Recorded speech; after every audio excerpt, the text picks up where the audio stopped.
Hello and welcome to Keep Right On, a Birmingham City podcast from us here at Birmingham Live. I'm Brian Dick and I'm joined as ever by our Blues reporter Alex Dicken, a man who I was sitting next to probably about 9 or 10 hours ago as we were watching Birmingham City finally score a goal and win a game of football which will never grow old. Good morning, Alex. How are you? Good morning, Brian. Very well. The goal took a while, didn't it? Probably about 70 shots since Blues last score, but thankfully Dazelle poked home and we were all celebrating 3 points. Yeah, indeed. Not exactly a conversion ratio that's going to serve you very well, but the sense of relief around the stadium, almost disbelief, wasn't it, when the ball finally crossed the line? So yeah, it's got us all in a good mood, and as ever, we'll look back at last night's game, look ahead a little bit to the Sunderland game. We've got loads of takes and questions today, so it's almost like your interest has gone up with a good result. So that's fantastic. Thank you for those, as ever. I'm going to start with a take because I think it probably sums up last night completely. It's from Nick Morris. He says, "Massive win. Massive win and performance should have been more, but very happy with that victory." That's about sums it up, doesn't it, Alex? Yeah, that's about perfect, isn't it? Performance was good, really good. Performance of the last 4 games, even though Blues have lost 3 of them, have been okay. Sheffield Wednesday was a bit of an iffy one because they did have chances, but performances have been good. But, you know, speaking to Tony Mowbray afterwards, it's not performances really that breed that much confidence. It's points at the end of the day, and thankfully, Blues got 3. They didn't really look in a lot of danger throughout the whole game, to be honest. Blackburn didn't offer a lot going forward. The only moment they did have came in the 94th minute, didn't it, where the cross comes in and John Ruddy's made an absolutely fantastic save from the header, and then the referee's blown his whistle for full time straight away. So it would have been very unjust, but, you know, pretty typical Blues if that had ended 1-1 right there. Thankfully, it didn't. Thankfully, Blues got 3 points, and it was well deserved. Yeah, I'd have been moderately terrified actually if Blackburn had clawed an equaliser there, and then, you know, yes, the goal drought had been broken, but you really start to worry about league position and momentum and body blows and the psychological impact that things like that have on a team. Then, so yeah, absolutely, I agree. Thoroughly deserved. Should have been more. Could have been a couple of goals up at half time. Should have been 3 or 4 out of sight by the end. And indeed, that Blackburn's only chance was that one at the end. And do you know, they've contained Sammy Smodics, who scored 22 goals this season. I didn't really notice him last night, I've got to say. And Sam Gallagher, you know, I thought they handled him really well. You know, Blackburn are a dangerous team with some very good footballers and a good front 3, as you said last night. And they really just didn't have a sniff. And Tony Mowbray explained why they'd been kept so quiet, didn't he? Yeah, it was something along the lines of it was the old artists and battlers again, wasn't it? Didn't he say that last night? Yeah, he made some changes, didn't he, from the game at Sheffield Wednesday? Yeah. There were a few surprises in there. Obviously, John Ruddy came back in after an injury. Mark Roberts, centre-back and captain, was a bit of a surprise. Lee Buchanan on the bench, another surprise. Cody Drame into the back line. An artist midfield with Paik and Dazelle in there, and Sunjic on the bench. But there were changes, and Mowbray explained that it was basically that he wanted to pick a more pragmatic team, a team that could basically sweat blood and you know, could be relied on. And those 11 players were just that. He was referring to taking the players out, you know, who do the drag backs and the flicks, you know, i.e. we know that Juninho Bacuna and Siriki Dembele, and those two, to be fair, he did say came on and made a big impact. Juninho Bacuna was involved in the goal, wasn't he? With a lovely piece of skill on the left-hand side before the cut back into the box. So yeah, it's horses for courses, isn't it, really? It was a strange selection, I think, at the time. I was looking at it when I saw it, I was like, whoa. But it worked. It worked really well, and Blues, you know, they got the 3 points they needed. Yeah, indeed. As you say, you know, a right back playing on the left, JJ playing out wide. You know, Peck making a full championship debut. It was riddled with question marks at the start, wasn't it? But I actually thought your ratings were slightly harsh last night, because I couldn't point. I mean, I think you gave, there was no one lower than a 7, was there? Yeah. Yeah, maybe I'd have given everyone at least a 7.5, because everyone did well last night. So maybe they're not that. So we're talking about half a point, so maybe they're not that bad. But yeah, just a really good, some really good individual performances, but also very good collective performance as well. And there's one player who just leapt out, and I've just mentioned him there, and it was the South Korean genius Paik Seung-ho, who I think St Andrews at Knighthead Park fell in love with last night, didn't they? Alex, we've had loads of takes about Paik. What was your assessment of his performance and his potential? Because I think that's what's most exciting. Oh, for 65 minutes, he was brilliant, wasn't he? I don't think he put a foot wrong. His pass completion was good. He won the ball back so much. His energy levels were outstanding. But the thing that impressed me most, how good he was in tighter spaces. There were 2 occasions, one first half, one second half. The one first half where he's in the middle of the pitch, you know, in trouble against 2 Blackburn players, and he just turned and ran in between the pair of them, drifted round a 3rd Blackburn player, and then been rugby tackled to the ground, which somehow wasn't a yellow card. And then second half, he's got into another tight area and just sidestepped 2 players brilliantly and played the ball out wide. He just looks the complete footballer, doesn't he? He looks like he's got a bit of effort, and we thought that in his first 2 games off the bench against West Brom and Sheffield Wednesday, in that he was popping up all over the place, seemed to have every trick in the book, every golf club in terms of every, you know, pass selection, every, you know, cross selection, whether it's a chip or a low cross. Picks up great positions, really, really good footballer. I really, really enjoyed watching him, and I'm already thinking, you know, that he might be too good for this league, and that's just on 3 games, you know. Then he might be a top end championship player, and that bodes very well. Yeah, he did absolutely look a class apart, and you know, Tony Moby raised the issue about the battlers or the artists, didn't he? And we've been saying on this podcast, well, actually, it is possible to have both in the same body. And I thought Paik came pretty close to doing that. The incident that really I enjoyed a lot last night was a tackle with Joe Rankin Costello. Paik got to the ball first, and Joe Rankin Costello on his follow through basically caught Paik. He cut him in half, and Paik just didn't seem to notice, and Rankin Costello ended up going off with a knee injury. So Paik actually got injured by kicking Paik. So, you know, not that I'm happy that Rankin Costello's injured, but it just shows. He was just dominant, wasn't he, Paik, last night? Just absolutely excellent, and the standing ovation at the end was so well deserved. And yeah, I think Blues have unearthed somebody. And I did write a tweet last night saying, been years since Blues have had a central midfielder who has got the battle and has got the artistry.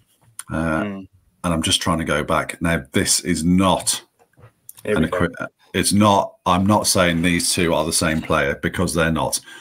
But I'm going back to when Jude was in the side. Yes, Jude was only 16, but Jude had the artistry, and he had the sort of physicality and the muscularity. I don't think Blues have had a midfielder like that with both in the same body since then. Maybe Hannibal, potentially. Well, I'm not sure Hannibal had the poise that Paik showed last night. So yeah, I'm a massive convert, I have to say. Absolutely brilliant. We've also written down a name here that I think before the game kicked off, I said to you, is this player's season turning a little bit? And we kind of thought it was. And I think after last night, I'll ask you that question again now. Has Tyler Roberts started to kick into gear a little bit? I think he's been a lot better under Mowbray. You take that Leicester substitute appearance out of it, where all the subs who came on that day disappointed. I think Tyler Roberts has been quite effective as a substitute so far. I wasn't disappointed to see him start. I was a little bit surprised, because I think it's come off the back of, you know, that Leicester game. He didn't play at West Brom, and then he got a little bit of time against Sheffield Wednesday. If he'd have started a month ago, I wouldn't have been surprised. But I thought he was really effective. You know, I was impressed. I think it was against Hull when he came on as a sub alongside Stansfield, and the pair of them worked really well together.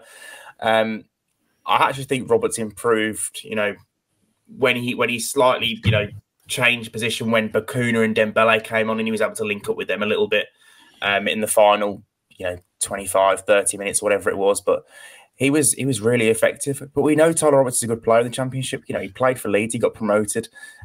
He was very, very good for QPR in the first 10, 15 games of last season when they were doing well before he got injured. He's a very good player if you keep him fit. That's been the issue. That's why that was his first start in 6 months. It's, if Blues have got a fully fit Tyler Roberts, he probably is in the starting 11. And that's the exciting thing, because they've got so many good players in that number 10 role in particular that can play. George Hall's come back. Alex Pritchard's been signed to start games. Bakuna likes that role as well. Jordan James can play that role. But Tyler Roberts is probably a little more attack-minded than those players. I'd say he's more of a striker, and he's more of a natural forward than those players. But yeah, I was impressed with him. Misses aside, because he should have scored 2. Yeah. You absolutely want that goal to come very quickly, don't you? So it doesn't become a thing. The first one when he cleaned through is a bad miss. The second one is also. I mean, if he's not scoring, then he's got to pull it back for Dazelle. But I let's give him some credit, because he was slipping and sliding all over the show last night. Tyler Roberts. It's like he wasn't wearing studs, but he did force the error out of Ainsley Pearce. Got that turnover in the Blackburn penalty area. So I'm not going to say yes, he's allowed to miss it because he's created it, because he's absolutely got to be scoring that. But it was a self-made chance. And like you, I think just real big potential. What I would say is, if him and Stansfield play up front, or nines together, what Blues have to do is they have to have quality on their delivery, because they're not, neither of them are strikers where you're going to be able to stick a ball in an area and say go and attack it like a Juki, or go and get first contact like a Hogan does sometimes, or can do with his movement. I think you are going to have to find them in space and actually pass the ball to them rather than just stick it in. But yeah, that's Tyler Roberts' curve is in an upward trajectory, isn't it? And that's really good. Yeah, Brian, what a passing move it was, that first Roberts chance as well, by the way. Blues from back to front, didn't they? With John Ruddy starting a move into the two centre backs, and there were a few groans, weren't there, when Blues were playing it around at the back, and that's, I suppose, that's something the crowd and us, we've got to get used to, haven't we? It's going to happen. Blues have got to get better at it. But they worked their way through the third so well, found Miyoshi in that little pocket of space behind the strikers, and the ball through was lovely. And yes, Robert should have scored, but that's hopefully a sign of things to come. Yeah, Blues did play some lovely football last night, and actually, even against Sheffield Wednesday, they played some really nice football. So yeah, this it's not down on the running order, Alex, but I just want you to talk through what happened at the end of John Eustace's press conference last night. It was we were quite excited about Eustace's press conference, which is not a phrase I've ever said before. But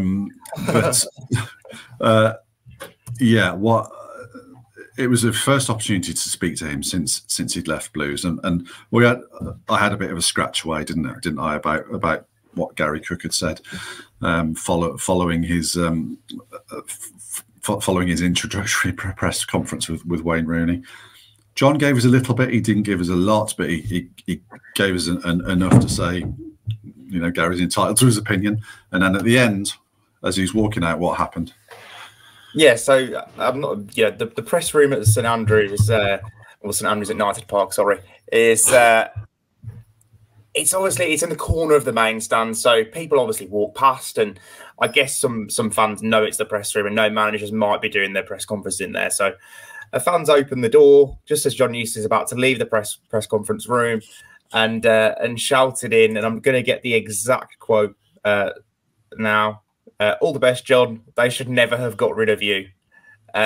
Eustace, to be fair, we were quite close to Eustace. We were just going to get our dictaphones off the table, phones off the table. And he obviously heard it, turned around, smiled, And jokingly, after batting away questions about his Blues exit for 5 minutes, he said, "There you go, you can put that in." So yeah, it was a bizarre moment. I know fans have. I put a story out about it this morning. I know fans have enjoyed it and started an inquest as to who it might have been. But yeah, it's a weird one. It is what it is. I think we've spoken about this before, but I think if you Eustace shouldn't have been sacked and replaced by Wayne Rooney, yes. But if you'd have, if you wanted to go down this route of possession-based football and obviously got Tony Mowbray in back in October, you'd probably have been like, "Oh, that's all right, isn't it?" Because that on paper, is an upgrade. Especially if you want to play this way. John Eustace might go on to have a fantastic coaching career. He might prove United wrong and go and become this possession-based, attack-minded football manager and do really well in the Championship. But in the here and now, Tony Mowbray is the guy that can do that. And without in the completely wrong way, Blues have probably landed on the right manager. Yeah, indeed. And it's about an eye for sort of steadying the ship or clearing up the mess left by Rooney, and also building a team for next season, isn't it? Or a pattern or a footballing philosophy for next season. And I think, as you say, Mowbray probably does cover both those bases. Now, this question created a bit of comment amongst the Blues media team when we titled the last podcast "Have West Bromwich Albion plunged Blues into a relegation crisis?" There was a little bit of feedback on that one, so I'm going to ask you: Are Blues in a relegation fight now, Alex? Because I think at the time we did say let's answer this after the Blackburn game. Well, after the Sheffield Wednesday game, I thought that Blues are right in the mix. They're only 3 points above the bottom three. Yeah. Last night has really improved the picture, hasn't it? 6 points above the bottom three. I know QPR have been in decent form recently, 8 points from the last 4 matches. There's a bigger gap. There's 9 points to Sheffield Wednesday, and Blues have played 1 game fewer. So yeah, to answer the actual question, I don't think Blues are in a relegation scrap as things stand. I agree with Tony Mowbray in the point that they are going to create enough chances to beat enough teams between the end of the season. On paper, they need 5 wins from the remaining 15 matches to get to. It's 15 points from 15 games, isn't it? Yeah. A draw. Yeah. They can do that. They can do that comfortably. Yeah. I would say they're not in a relegation fight now. They are on the edge of it, and they're close to the edge, so they don't want to go on a 5-game winless run. And because I think QPR are coming, I have Sheffield Wednesday and Rotherham. I just don't think they've got the quality to stay in. And unfortunately for them, QPR are coming. I think Huddersfield look a bit wobbly. The Stoke QPR game they play, don't they? So that'll be interesting. But, Blues are 1 point from 15th, I think, now. So if they can get another positive result, then, I think we can breathe more easily. But it's going to take another win or two before we go, yeah, okay, we're on our way. And that win or two needs to come before the next international break in mid-March, which leads us on to takes. Alex, do you want to run us through the first take from Effie Square? Yes. Tyler Roberts, funnily enough, missed 2 sitters, really, that he should have scored, but felt that was his best game for us. Was very impressed with some of his touches and how he got the ball going forward in the first half. He will get stick because of the missed opportunities, though. You know what? I actually thought Tyler Roberts got quite a decent reception from fans at the end. I thought when he went off, there was a round of applause, and I think fans could appreciate how well he had played.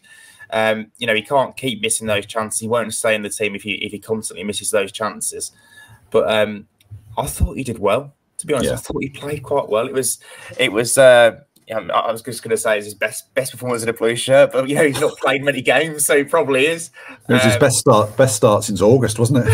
It was his best start since August. Yeah, I was impressed with him, and I think going into the game against Sunderland, Mowbray made 7 changes, so he might make more changes, but I wouldn't be surprised if Tyler Roberts kept his place.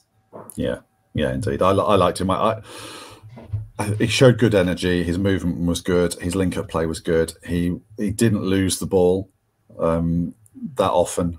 In congested areas. As I said earlier, upward trajectory there for Tyler Roberts. So, yeah, promising stuff. But the battle is, as you said as well, is keeping him fit. And if he can string 15 games together now till the end of the season, then I think we can be really quite excited about what he can bring next season. Steve Thatcher has said it was a massive overreaction on social media from the Sheffield Wednesday game. That the team is playing well under Tony Mowbray, missing too many chances, which I don't think anyone's going to argue about. But we look better with every game. If we can just be a bit more clinical, we can stop looking over our shoulder. And Paik looks class. We've done Paik, but yeah. I think there was an overreaction to the Sheffield Wednesday game because for 20 minutes it looked like a Championship side against a League Two team, didn't it? Yeah. I mean, Blues absolutely dominated possession. They dominated, the shots for and shots against tallies. But the key thing I took away from that game, and I know we've had a debate about shots all season, haven't we? Because Blues want to become this team that has a lot of the ball and has a lot of shots. I don't think they created a clear-cut chance against Sheffield Wednesday. That is the one thing I will say. A chance where you're looking at a player and saying you should have scored that. Like the Tyler Roberts one last night. Yeah. Like the Tyler Roberts, well, both of Tyler Roberts last night, especially the first one. Yeah. Whereas Sheffield Wednesday had 4 of those chances with Ike Ugbo that he scored 2 and he should have probably had 2 more like clear-cut goal-scoring opportunities. So I found it hard to come away from that game, despite Blues having 25 shots and 63% possession, and thinking that Blues should have won the game because Sheffield Wednesday did create the better opportunities. And also Sheffield Wednesday goalkeeper James Beadle didn't have an awful lot of saves to make. But having said that, Blues, you're not gonna create that many shooting opportunities, and especially against Blackburn, that many chances, big chances. You think they had 4 or 5 quite clear goal scoring opportunities in the game against Blackburn. They did against Leicester as well. They didn't really against Albion, but that probably was a 0-0 game apart from that chance at the end for Andy Wyman. Blues keep creating this volume of chances. They're going to win football matches, aren't they? And they're going to get at the table, as Tony Mowbray has kept telling us throughout this. And it was good last night that they didn't, get put off by constantly missing opportunities. They kept going, they kept pushing on, and eventually they got their rewards. Yeah, indeed. What you were hinting at there, which it needs pointing out, is not all shots are equal, are they? There's hopeful shots, from outside the area with defenders in front of them, and there's the Tyler Roberts clean one-on-one. That there almost needs to be a different metric. I'm sure there is. It's called XG. For measuring the quality of chances. Interesting stuff there. Simon, quickly. Paik looks decent. Paik, looks very good, better than decent. Sorry, Simon. And Bielik was commanding at the back. I like Buchanan, but feel last night's fullbacks may get the nod for Tony Mowbray. Interesting setup with JJ on the left. If we had a cup final tomorrow, I'm not sure I'd get close to picking Tony Mowbray's best 11, which is something you have to do most weeks, isn't it? Do you predict it? Do you do a predicted 11, or do you trying. Yeah. And I've been getting it wrong. I think really hard. My best one was his first game against Swansea, because I felt that he was going to go with a kind of tried and trusted 11, a pragmatic 11, and I think I was one out. And I think I've been one out in another game, but it's hard. I'm pretty much guessing for those predicted 11s at the moment, because you never know what he's going to do. There's a few players that you think are definitely going to start. Christian Bielik at centre back, I think he's going to start every game now. Dazelle in midfield, he's going to start every game. Paik is probably getting towards that now as well, but obviously, he's had to work on his fitness after not playing for much. There are a few others. At Dembele, you'd probably put him in your 11 most games, but he's been off it the last few weeks and didn't play against Blackburn. Bacuna, I know he's massively high on Juninho Bacuna. He really, really rates him, but he doesn't quite know how to use him. I don't think he kind of knows which position to put him in. Buchanan has been absolutely nailed on throughout the season. When he's fit, he's played. But there have been signs over the last few weeks that maybe his time in the 11 was coming to an end, and especially because Blues have got brilliant fullbacks really in Ethan Laird and Cody Drameh. There's options there if Lee Buchanan is having a poor spell.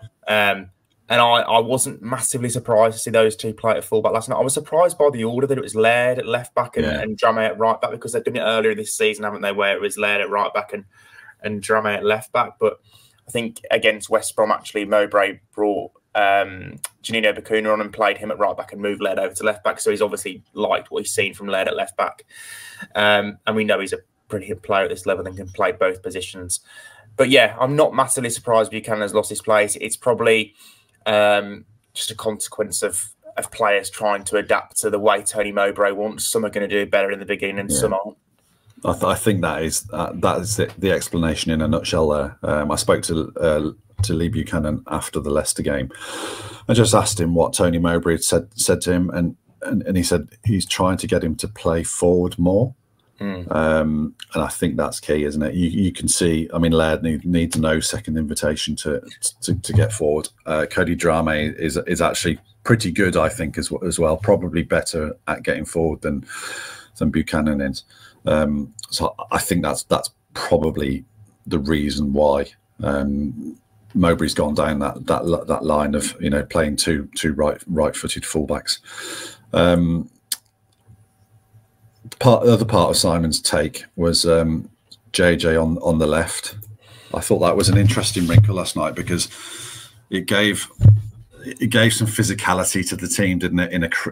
In what you would consider to be a creative position, wide left. That's a creative Siriki Dembele type position, but putting JJ there gives you a little bit of physicality. Yeah, and he's diligent, isn't he, defensively? He gets back and he helps, like Laird bombs on, and JJ was filling in at left back at times to cover the space. I think we were talking last night, actually. We were talking throughout this whole season about what are JJ's strengths, what's his real strength. We kind of suggest that he's pretty good at most things. But, having watched him recently, especially in the Tony Mowbray, I think his greatest strength as a central midfield player is the way he bursts past players, his power, his running power. He did that a few times against Blackburn. He did it in the centre a little bit, but mostly from the left. And there was one moment in stoppage time where he's burst down the left, beaten one Blackburn player easily, right in front of John Eustace. And he's been tripped up and gone down for the free kick, and obviously given Blue some respite in stoppage time. And then he's jumped up and celebrated in front of John Eustace, and maybe that was a little message, why didn't you play him at the start of the season or whatever, I don't know. I'm not in Jordan James' head, but it was a nice moment because you don't often see players celebrate that sort of thing. Yeah. I think you're right. I think he kind of summed up what he's bringing to the side now against Sheffield Wednesday for me. There was a run down the touchline where he just, he was strong. He was a little bit faster, but the strength with which he ran just straight past two defenders, just basically knocked the ball and ran past them, and they bounced off him. And I think that physical, muscular carrying of the ball, I've used that phrase quite a lot today, carrying of the ball is what JJ is becoming, that type of midfielder, isn't he? And that's valuable if it's in the middle or if it's on the flank. So yeah, it was a very interesting way to use JJ, and I thought he did it pretty well. Which brings us to questions. We've had loads of questions. So Tony Hawes has started off with one. Alex, do you want to reveal what Tony's asked us? Yeah. So, will you be going to a training session like you did with Rooney for the day? If so, when? So that you can let us know what's changed and your thoughts on Tony Mowbray's approach, as he's making a difference and not afraid to shake up the team. Is he? And it worked. Very good question, Tony. That's an interesting one, because I've not actually approached the subject with anyone who can make that happen, but it's not really something that happens often in the season. It's normally something you get to see in pre-season. You see things that they're working on, especially if you go to like pre-season training camps and things like that. I don't think it will happen between now and the end of the season, But also at the same time, you know, Tony Mowbray's a manager of 20 years experience. I don't know whether he's done that before, but I'm not sure he's going to be that bothered about having journalists at training and looking at what he does. I'm pretty sure he's confident in his own methods and knows what he's doing. He doesn't need our, you know, approval or whatever. I think Wayne Rooney was a different case. He was obviously a young coach and trying to get his messages across and to support us. And I think he needed kind of journalists around to help people understand what he was trying to do. I'd be surprised if that happened with Tony Mowbray. I think he might hopefully get glimpses in the summer, but I'm not sure about in season. Yeah, I think that's right. I think just my own impression, for what it's worth, it probably isn't much, Tony, is that what Mowbray's trying to do is he's trying to pass the ball forward, and I think we've seen that with his selection at fullbacks and the two players that played in central midfield last night. It's all about playing the ball through the thirds and getting Blues to be that more possession-based team, and I think that is the big change, isn't it? You know, and I'm actually quite surprised at how quickly it's not perfect, but I'm surprised at how quickly they are playing some quite nice stuff, aren't you? Yeah, no, I am. We've been saying this from the start. I think the most telling thing for me has been how good they've been at playing out from the back. You know, that move against Blackburn where John Ruddy has started, it played out to the two centre-backs. They've played it around a little bit, but eventually they've worked their way through the thirds and created a real goal-scoring opportunity. We watched John Ruddy and the two centre-backs play out under Wayne Rooney, and it was, you know, it lacked structure and it was difficult to watch. And they rarely got anywhere other than, you know, putting themselves in trouble. I think back to that Rotherham game where I think it was Ruddy and Ivory trying to play out, and it led to a chance where they really, really should have scored. It was a miracle goal line clearance from Dion Sanderson that saved them. But they just looks a good structure to it.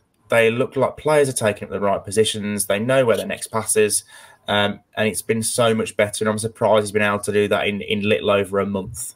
What's been interesting, I suppose, under Rooney, it looked like the defenders that were the problem, and these defenders can't play out from the back. Mowbray's come in and he's quickly said it's the central midfielders that need changing here.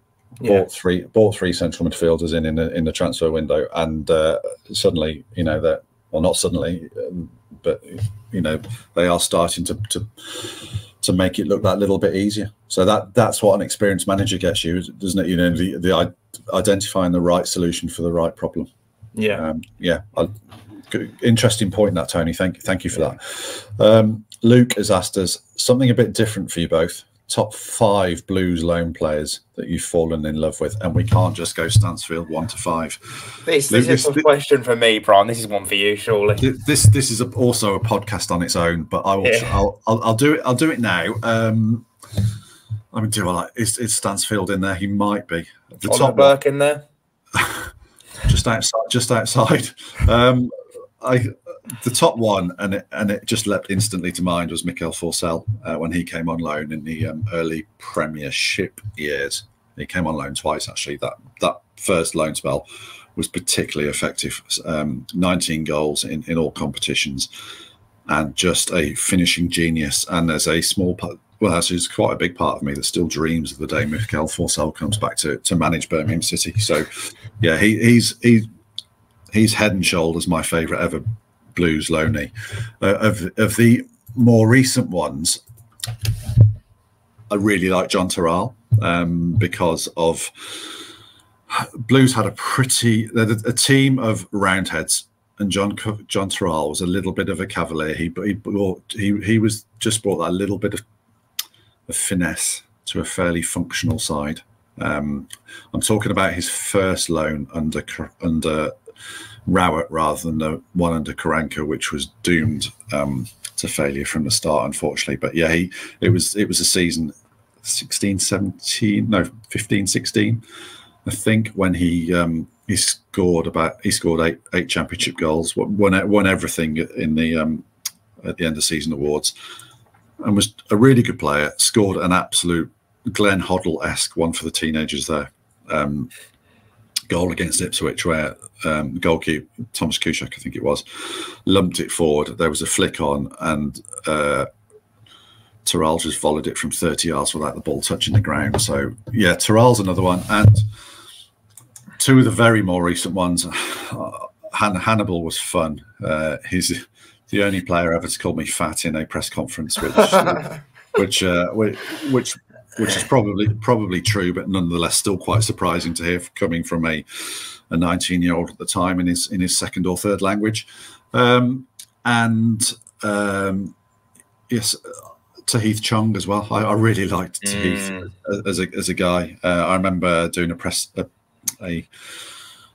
open day, pre-season open day that Alex has just mentioned previously, and they've put Juan Castillo and who hasn't made the list, and Tahith Chong up for interview, and I'm doing an interview with Castillo, and Tahith Chong is just stood there patiently waiting for his turn. This is a supremely talented young man who has on loan from Manchester United, and the fact he would wait to speak to me, I thought, what a good guy. He's clearly been brought up very well, and he was always like that. Whenever you saw him around the training ground, he'd make a point of coming over and saying hello. Even if you're talking to somebody else, he'd even apologise for interrupting just to say hello. So yeah, Tahith Chong, absolute star of a young man. So hopefully, Luke, that hasn't wasted too much of your time. John Merrill, who drops out of the side for Pritchard, as you feel when fit, if he plays in the Mowbray? Also, after last night, some credit to both Roberts. Mark Roberts was excellent at the back. We've talked about Tyler Roberts. Mark Roberts was excellent at the back. Alex, I'm going to give this one to you. Who drops out of the side for Pritchard? I think it'll be Tyler Roberts, won't it? I think Dizel and Pritchard are the two guys who Mowbray has signed to kind of show the others how to play this way. Dizel, I think, will play every game between now and the end of the season if he's available and fit. Pritchard, when he gets fit, I think he'll probably be in the team. Mowbray actually mentioned it in his press conference after the Blackburn game, and that if Pritchard had been fit, he thinks he maybe he'd have taken a few of those chances because he's such a good striker of the ball and such a good technical player. So we know how high Tony Mowbray is and Alex Pritchard. I think he'll probably come in the team, and I think Tyler Roberts is at most threat. But having said that, there's also Junior Bakuna to think about. There's also George Hall potentially coming back. Jordan James plays in that position, as I mentioned earlier. There are a lot of options. And what's to say, Pritchard couldn't play off the left? Tyler Roberts could play in the middle. What's to say Tyler Roberts couldn't play off the left and Pritchard could play in the middle? They could play together. But looking at the team last night, I'd probably say Tyler Roberts' position is at most a threat, because I think if Pritchard's going to play, he's probably mostly going to play as a number 10. Yeah, I think that's right. I suppose what they might do is manage Jay Stansfield's minutes, and Tyler Roberts will probably rotate with Stansfield in that situation. But yeah, it's one of those two positions, those two nines. Yeah, I agree. Thanks for that, John. You can do this one as well, Alex. David O'Neill has asked, does Mark Roberts deserve a new contract? Also, is Sunderland likely to be close to a sellout? I'll do the Sunderland bit. Yes, Sunderland is very close to it's very close to a sellout. I think at the time, it depends when you listen to this, but certainly when we were there last night, they were talking about it being very close to a sellout. Alex, you can do the Mark Roberts side of things. Does Mark Roberts deserve a new contract?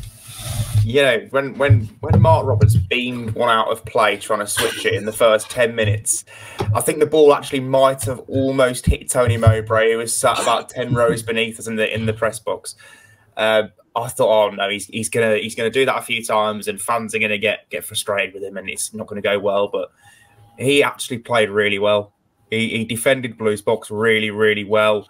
He was a huge threat on attacking set pieces. He hit the post first half, and he should have scored just after half time. What a delivery by Andre Dizel that was, by the way. I thought he was really solid. We say that Mark Roberts is slow sometimes, but I actually think in a straight line, when he's turned round, he's quite quick. He gets moving. When he gets up to speed, he's actually quite quick and can live with most strikers. I thought, on the subject of a new contract, if I'm just talking around a question there. Get to the point, man. On the subject of a new contract, it's difficult. I don't think so. But having said that, you know, when Blues have got so many kind of defenders, you know, at the end of the season, they're going to have one recognised centre-back, aren't they? It's going to be Dion Sanderson. Also Christian Bielik, obviously, if Mowbray is going to continue with the experiment of playing him there. So if we think, because Ivor's been left out of squads, we don't think they're going to sign Ivor. You know, Kevin Long's also out of contract, Mark Roberts out of contract. Out of the three of them, Mark Roberts has done the best under Tony Mowbray. That's what I will say. If his wage isn't massive, then I suppose there's a chance. I don't see it personally. I think Mark Roberts will probably move on at the end of this season because he's been at Blues 7 years. But, you know, I don't know. If he plays well enough between now and the end of the season, what Tony Mowbray might think, I can have him round as a backup. Yeah, he'll be 34 at the start of next season. If the numbers are club friendly, then I haven't got a huge issue with it as long as his role is made clear that, you know, he's not a 40 game a season man. I'd say. Yeah. Matthew's asked what is the issue with Buchanan. I think we kind of covered the Buchanan, Matthew. Hopefully you're happy with our thoughts on that one. Joe Smith, I'm seeing Andre Dazelle improve game by game. Do you know if there's an option to buy after the loan? I'd like to see him on a permanent. He has been really good. What I was told when they signed Dazelle is that it's designed to become a permanent transfer. So he has got, I believe, there's an option to extend his contract at QPR by a further year. I think there's something already in place that if he does do well at Blues, they can sign him. That's what I'd say on that one. And Alex Hand's last one. He's again said both of the Roberts. Both Roberts looked good last night. Any news if Pritchard and Sanderson might be back in the squad for Saturday? So Tony Mowbray, we asked him about Pritchard and he threw Sanderson in as well for us, didn't he? So what was the update on that? So Pritchard, he said he's struggling for Saturday against Sunderland. Obviously, he'd love to play that game against his former club, but he's struggling. Sanderson, another former Sunderland player, he is due to train on Thursday. So potentially get 2 training sessions in before the Sunderland game. Mowbray did suggest, you know, that he'd be surprised if Sanderson starts the game because Mark Roberts and Christian Bielik did very well. Blues kept a clean sheet. He's probably not going to change it. But Sanderson could be back in contention for the squad. Brilliant. Which I think is all of the takes. Yep. The last bit of that question, Brian. Also blind optimism here, but can we still sneak into the top half? Oh, so I was hoping to duck that one. Right. Okay. Can, yes. Will, I think. Can, yes. Will, probably not. I'm going to go. There's 6 points between Blues and, as we speak, 6 points between Blues and 12th. Blues have a game in hand as well. No, he might be talking me around. I'm going to just say a largely unanalyzed, not based on anything prediction other than 10 years of precedent to say Blues won't quite get into the top half. But I'm thinking 14th, 15th, 16th, something like that. I just still think goals might be a bit of an issue, but I certainly do not see them scraping too close to the end of season bun fight. Yeah, I reckon a mid-table finish well, Brian. I agree with you on that one. Brilliant. Okay, which I think rounds everything off. Thank you, Alex, for your time, and thank you all for listening. Remember, if you hit subscribe, if you're watching this on YouTube, that would be brilliant. And also, you can hit subscribe on Spotify and not miss any of our episodes. So, thanks again, and let's bask in the glory of last night's win. And it's keep right on from both of us.